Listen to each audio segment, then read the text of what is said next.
I remember reading some time ago that downloading Tor made you a person of interest for the NSA, CIA, and FBI. Of course, this piqued my interest and I had to check this out. Normally I watch a lot of conspiracy theory videos, but I had some extra time and I thought Tor would be fun.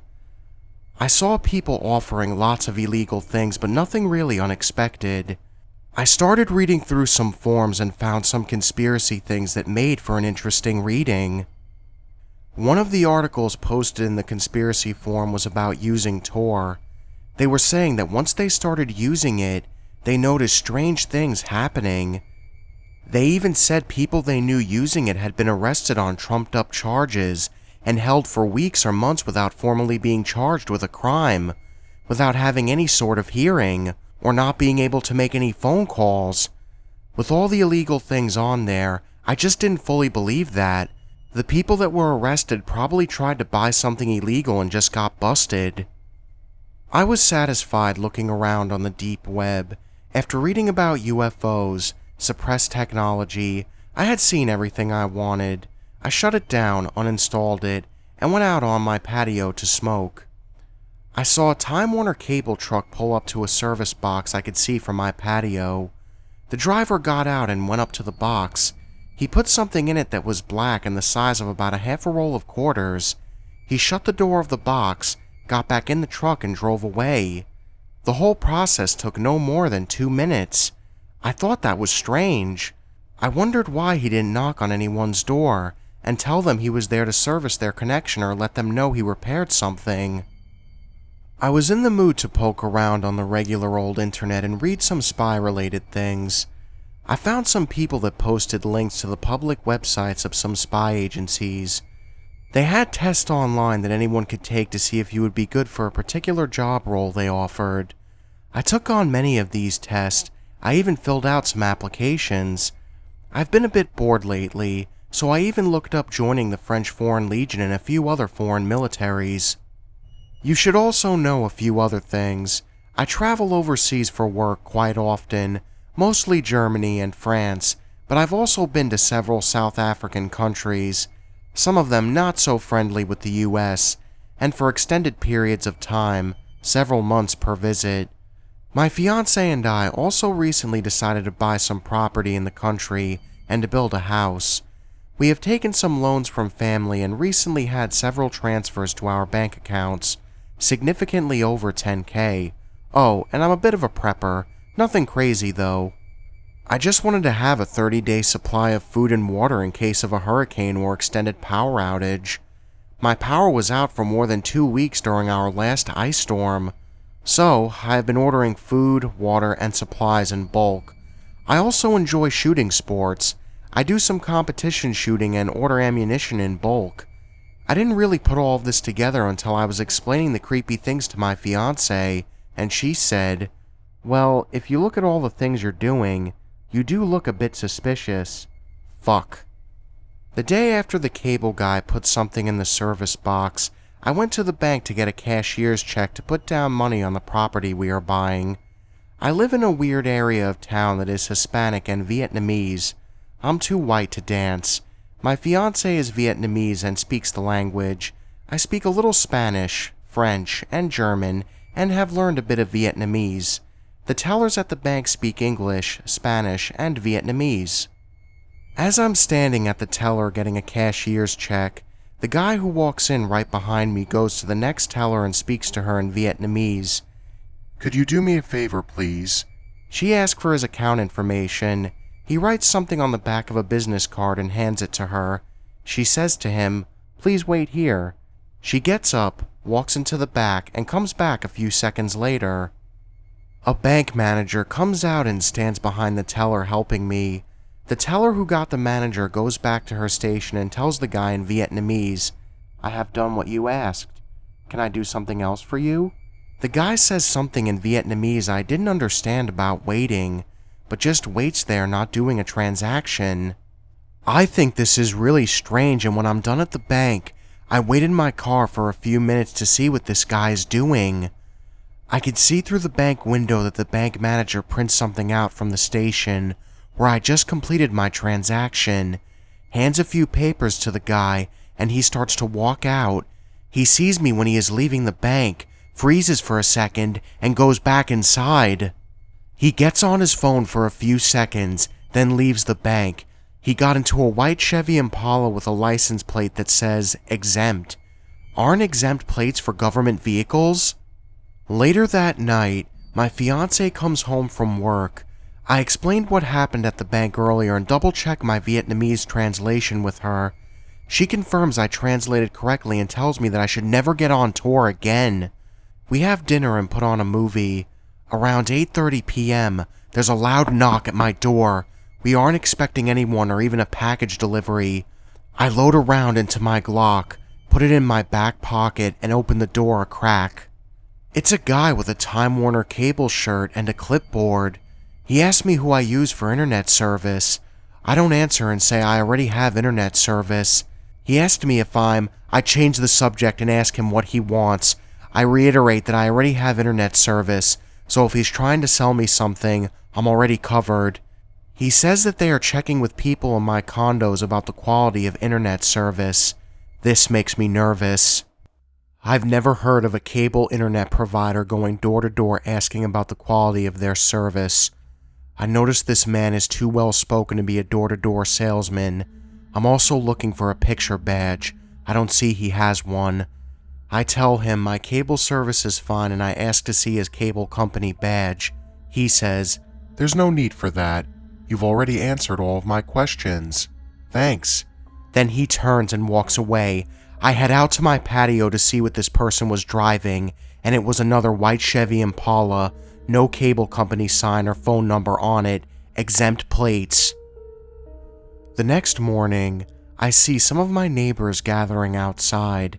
They tend to leave for work at the same time and sometimes stand outside and chat. I go out to my balcony to smoke and hear them chatting about a van they don't know in the parking lot. I lean over the railing and say hello to them. There's a plain white van in the parking lot and we all know each other's cars. I ask if it might be a cable repair van because of the person that came to my door yesterday asking about the quality of service in the area. They say no one knocked on any of their doors and they were home all evening. Huh. So they only knocked on mine to ask who I am and what internet service I use. Strange. Glad I didn't tell them anything. All three of us go down to look at this suspicious van. It's new, all white, and has normal plates. There's no one in the van, but we can see between the seats there's a metal cage in the back, sort of how a police car has a cage in the back seat for criminals. Behind the cage is a black curtain blocking the view into the back of the van. There are no side windows and the back windows are black. They're not even tinted, they're just like black plastic. The two neighbors decided just to go to work. I head back to my condo to work from home. Around lunchtime, I hear walking on the roof. I go outside to look and there is a guy up there in dress shoes, slacks, and a polo. I thought that nice shoes and slacks was a little overdressed for working on a roof. He sees me in the parking lot looking up at him and says, "Hey, sorry, hope my walking up here isn't disturbing you." I said, "No, I was just wondering what the noise was and what was going on up there." He says that he's just installing a satellite dish. I don't see any satellite company car in the parking lot, just that white van, and I recognize everyone else's car as a neighbor's. I tell him that I don't see any satellite dish and I ask who it is for. He says, "I don't know. I just know the address. I'm just doing the setup for the installation tomorrow." 2 days later, I hear the neighbors chatting in the morning. I ask them if they were getting a satellite dish installed. Both of them say no. I looked at the roof. No satellite dish has been installed. The next day, I took my car into the shop for some strange noises it was making. The shop is only a block away, so I walked home. The white van is still there. They call me to say it needs a part they can't get until the next day. I agree to leave the car there overnight. Around 11 p.m., I hear a noise at my front door. It sounds like someone trying to put a key in the deadbolt and shaking it. I load around in the Glock, put it in my back pocket, and go look through the peephole. After ensuring the door chain is secured, I quickly unlock and whip the door open as far as the chain will let it. I'm holding the Glock behind my leg and yell, "What are you doing?" It was a man in his early 30s. He looks up with his mouth wide open and hurries to put whatever he was putting in the lock in his hoodie pocket. He pulls out some keys and says what sounds like the fakest drunk slur. Ugh, I must be so drunk this isn't even my apartment. Sorry, man. Then he runs away. He sure was sober enough to run down the stairs and across the parking lot. I put the Glock in my pocket and follow him behind as he goes into a full sprint.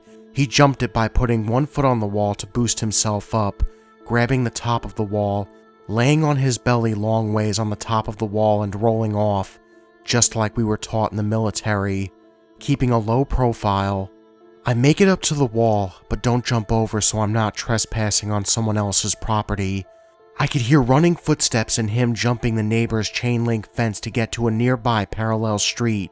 I hear a car start and a chirp of the tires as he speeds off. I called the police.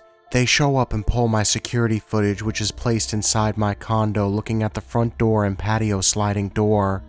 You can't see the person at the door, but you could see me open it and some movement outside the door. The cops tell me they'll take a report, but they don't have much to go on since all I have is a description of an average white male, military haircut, wearing a hoodie. I agree that's not much to go on. I explain the other strange things and ask if they'll look at the bank security camera. They say it's an unrelated event where nothing illegal happened, so they won't even look into it. I explain about the guy on the roof. They say again that it's unrelated. Nothing illegal happened, and while it may be strange, there's no crime or evidence for them to go on. The white van is still in the parking lot. I asked them to run the plates because the van showed up when this stuff all started happening. One cop goes to his car to look up the plates and I walk over to the van to show the other one the cage, curtain and black plastic windows on the back. I knock on the back door of the van. You could see the van start to rock as if someone is moving around inside. The cop then beats on the door and yells, "Police, come out of the van now!" He puts his hand on his pistol and walks around to the front. The movement stopped. He beats on the van some more and tries the door handles. Everything is locked. There's no more movement. The other cop who looked up the license plate goes up to the one that was banging on the van and tells me to step back. The one who looked up the plate whispers something to the other one. I see a surprised expression on the cop's face that was banging on the van. The other one tells me there's no one inside and nothing they can do. I tell the one that was banging on the van that he knows he saw the movement and there's definitely someone in there. He just says, "I'm sorry."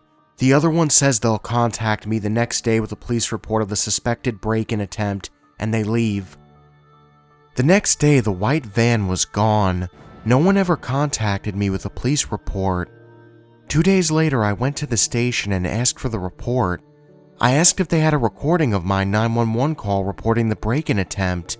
They said I'll have to submit a Freedom of Information request and gives me a form to do that. I filled it out and now I'm waiting to see what their response will be. It's been a week and while the white van hasn't shown back up, I do notice cars following me from time to time. I'll make a complete circle around the block and the car will follow for 2 or 3 of the turns, but won't make the full circle.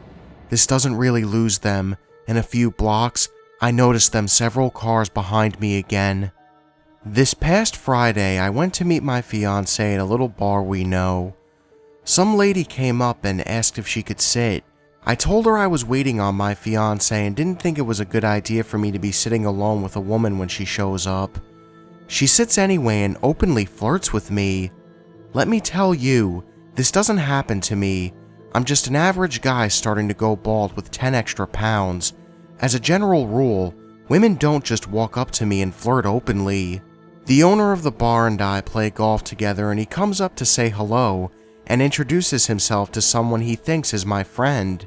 She introduces herself as Angie and I explain to my friend, the owner, that she was flirting with me and I was telling her I'm engaged to be married and not available. He laughs a little and she says, "Honey, I wasn't flirting with you. I was just looking to make some new friends. You should meet my husband." Just then, the guy sitting 2 tables away facing the opposite direction jumps up and comes over. He introduces himself as Steve. I tell them I'm not really looking for new friends. The lady says, "Oh baby, we're the best friends you could ever meet." This is creeping me out. I say, What do you mean by that? What are you, swingers or something? The lady unbuttons a button on her shirt and leans forward to say, would you like that? I'm freaking out. I tell them I have to leave. I got up and walked outside. I called my fiance and told her what was going on. She said to ask my friend, the owner, if he had ever seen them before. I go back inside to find the owner and they have moved back to their table.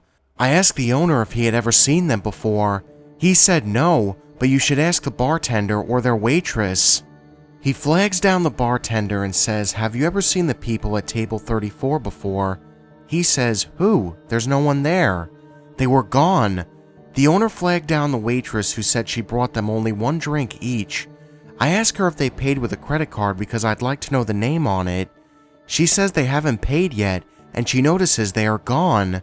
She starts complaining that they walked out on their tab. She goes to the table and they left a 20 for two $4 drinks. A few days ago, I went for a follow-up visit after having some wisdom teeth pulled. The dentist said she didn't expect me to show up. When I asked her why, she said someone called an hour ago saying they were my brother and said I was in a lot of pain and went to a dentist closer to my home who needed my records. She said when the guy came by, she asked him for ID before she released my medical records. He flashed a police badge. Now, my brother is a cop, but he is halfway across the country. She didn't feel comfortable and said before she released records to the cop, he had to have a warrant. She also said she was asking him why he said he was my brother and gave her a story like that if he was a cop that just wanted my medical records. She assumed that he was after me because of some prescription pain pills she gave me after pulling my wisdom teeth and told him if that's what he was after, the prescription was valid and I was allowed to have it. I showed her a picture of my brother on my phone and asked her if that was him. She said no. I asked her not to release my records to anyone, and she said she wouldn't unless it was the police and they had a warrant. She asked me what was going on and I gave her a quick rundown of the whole situation. She seemed a little freaked out and told me she didn't want my personal problems coming into her office. I am quite freaked out now. My sister and I chat about once a month. She is a lawyer and lives on the other side of the country. This time, she mostly wanted to complain that she thinks that someone has been stalking her. She told me about a van parked a few houses down that showed up last week and hasn't moved. She also said her husband has gotten up in the middle of the night twice this week because of the dog barking and growling at something. But once he gets up, the dog stops and just stares out the window towards the van and growls softly. She listed a few other strange things that happened. Her friend in the HR department at her law firm says they were getting calls for references about her and asked if my sister was applying for another job. She wasn't. She's also saying that there seems to be an echo on her cell phone that started about the time the van showed up. She even said a few of her clients have told her that they were being asked questions about her. I told her what was happening to me, and we agreed that some things sounded too similar to be a coincidence. She said she was going to call our brother, who is a cop where they both live, and have him look into the van. I called my brother right away. I told him what was happening to both my sister and myself. He said he was approached by someone who claimed to be from the Department of Homeland Security a few days ago asking about me. He told me he gave me a good reference because he thought I might have applied for a job with them or something. Of course, he said all of these things were probably unrelated events and I was just being paranoid. The next day he sends me a text. There's a white van outside of my house. I told him to do his cop thing and find out who was in it. He called one of his cop friends who was on duty and asked them to check out the van. His friend showed up in a marked police car and put on the blue lights. They look up the license plate and it comes back, Department of Homeland Security. With no further information, no registered address or contact phone number, no insurance information, nothing. No one was in the van and they couldn't see in the back. They beat on the doors a while and tried the handles. They were all locked and there was no movement. He had the van towed and asked that the people at the impound lot wait for him to get there before they open the doors and take an inventory. The tow truck shows up and puts the van on the flatbed. My brother heads down to the impound lot with the tow truck right behind him. About halfway there, the tow truck turns unexpectedly, Since my brother had the truck following him, it took a few minutes for him to turn and look through the dark neighborhood streets for the tow truck. When he finds it, it's 6 blocks off course. The flatbed is down, the van is gone, and the driver is unconscious. He calls an ambulance for the driver. The driver regains consciousness a few hours later in the hospital. He has no idea what happened to him. He says he remembers driving along, feeling really hot and starting to sweat, and then nothing.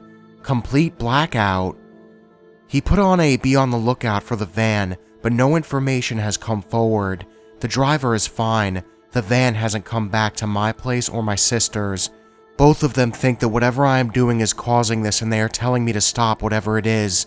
I'm seriously freaked out now. For those that say they want pictures, I do have pictures of the white van that was outside my place. My sister also has pictures of the van outside hers, and my brother has some pictures of the one outside his place. We don't care to share these pictures at this point in time. I do not have pictures of the guy on the roof. At that time, all these things hadn't occurred and I wasn't completely freaked out yet. My brother is pursuing the case against the tow truck driver as aggravated assault. He has contacted DHS to ask about the van, but has yet to hear a response. I have not yet had a response to my Freedom of Information Act request for my 911 call. I also did at one point put up a website that cataloged local police. I used to sit outside police stations and sheriff offices and take pictures of the cops going in and out. I posted their names, pictures, and working hours as best I could. I did get a number of threatening emails through the site from people who claimed to be undercover cops that had their cover blown because of this site. I took it down because of the sheer number of threats. I have also posted my own conspiracy theory blog on the regular web, citing references to things I found on the deep web. I honestly believe that information needs to be out there.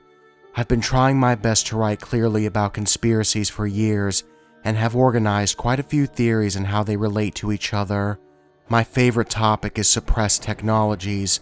I spend a lot of time on this, and trying to recreate them from the best instructions I can find. I have also requested that a BATFE issue me a license to create Class 3, other destructive devices. I have theoretically developed a small explosive that can disable a vehicle based on magnetism and shape-charged explosives. This may also be a reason to be investigated.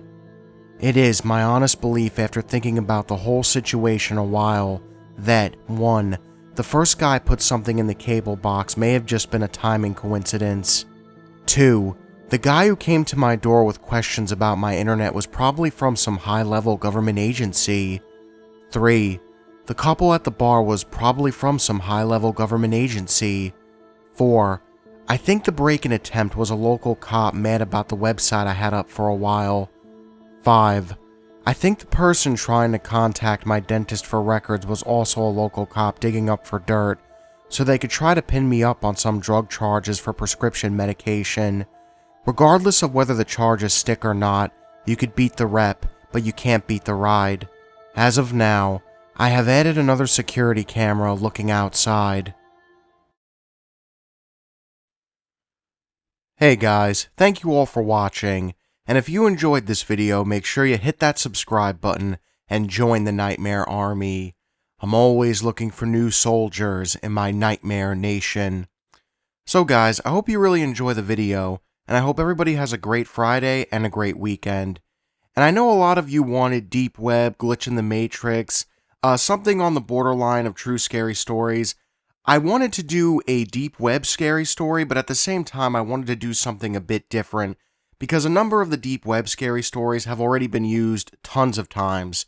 And I really just wanted to do something a bit different, a little bit out of the box, and I want to know if you guys like it, because I really like conspiracy theories, and I thought this was the perfect balance of like deep web, conspiracy, kind of mold into one, you know, your own government spying on you. To me that's really creepy, and for some reason, Snowden reference here, I think that still happens. So, that's just me. I mean, I'm a big conspiracy theory nut. I mean, I'm not as crazy as some people, but I do like conspiracy theories. Do you guys like them too? But anyways, like I said before, I hope you guys enjoyed the video. And what's everybody got planned this weekend? I mean, there hasn't really been that many great movies out. I haven't seen Don't Breathe yet. I really wanted to see that. I have like a group of friends that are like really scared of horror movies. And whenever I bring up the topic of, hey man, let's go see like a horror movie like Blair Witch or Don't Breathe, they're like, nah man, horror stories don't do it for me. I'm like, come on, dude, really? Like, then they're like, Joey, I could barely get through your videos. I'm like, wow, really? I don't think I'm that scary, Christ. But anyways, guys, thank you all for watching, and just remember, the best ideas always come out of nightmares.